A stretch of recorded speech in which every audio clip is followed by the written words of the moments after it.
ప్రయాణికులకు RTC shock ఇచ్చింది. RTC ఛార్జీల మోత మోగించింది. గ్రేటర్ హైదరాబాద్ పరిధిలో బస్సుల ఛార్జీల ధరలను పెంచింది. సిటీలో ఎలక్ట్రిక్ బస్సుల మౌలిక సదుపాయాల వ్యయం కోసం ఛార్జీలు పెంచాల్సి వస్తుందని బిల్డప్ ఇచ్చింది. సిటీ బస్సుల్లో అదనపు ఛార్జీలను విధించేందుకు అనుమతినివ్వాలని టీజీఎస్ ఆర్టీసీ యాజమాన్యం ప్రతిపాదించగా రేవంత్ సర్కార్ మేఘాల మీద ఆమోదించింది. పెరిగిన ఛార్జీలు సోమవారం నుంచి అమల్లోకి వస్తాయని స్పష్టం చేసింది.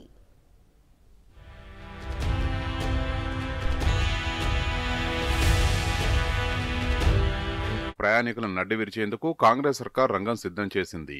మహాలక్ష్మి పేరుతో మహిళలకు ఫ్రీ బస్ సర్వీస్ కల్పించిన ప్రభుత్వం ఇప్పుడు సామాన్యులను అడ్డంగా దోచుకునేందుకు రెడీ అయింది. విద్యార్థుల బస్ పాసులు, T24 టికెట్ ధరల్ని ఇప్పటికే పెంచిన ఆర్టీసీ ఇప్పుడు జంట నగరాల్లో టికెట్ ధరల్ని పెంచింది. కనీస ఛార్జీపై 50% టికెట్ ధరలు పెంచుతూ నిర్ణయం తీసుకుంది.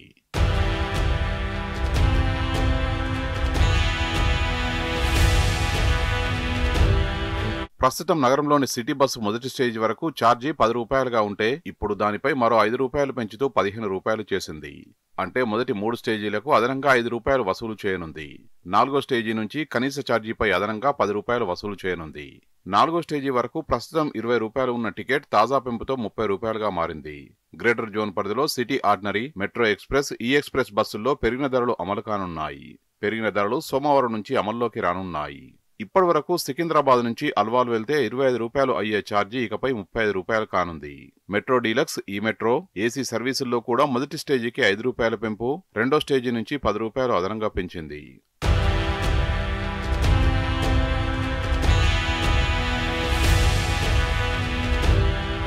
గ్రేటర్లో 2800 బస్సులు రాకపోకలు సాగిస్తున్నాయి. 30,000 ట్రిప్పులు కొనసాగుతున్నాయి. మహాలక్ష్మి ఉచిత బస్సు స్కీమ్ రాకముందు గ్రేటర్లో రోజుకు 11 లక్షల మంది ప్రయాణం చేసేవారు. ఉచిత ప్రయాణం వచ్చాక రోజుకు 26 లక్షల మంది ప్రయాణిస్తున్నారు. ఇందులో మహిళా ప్రయాణికులు సుమారు 16 లక్షల మంది ఉన్నారు.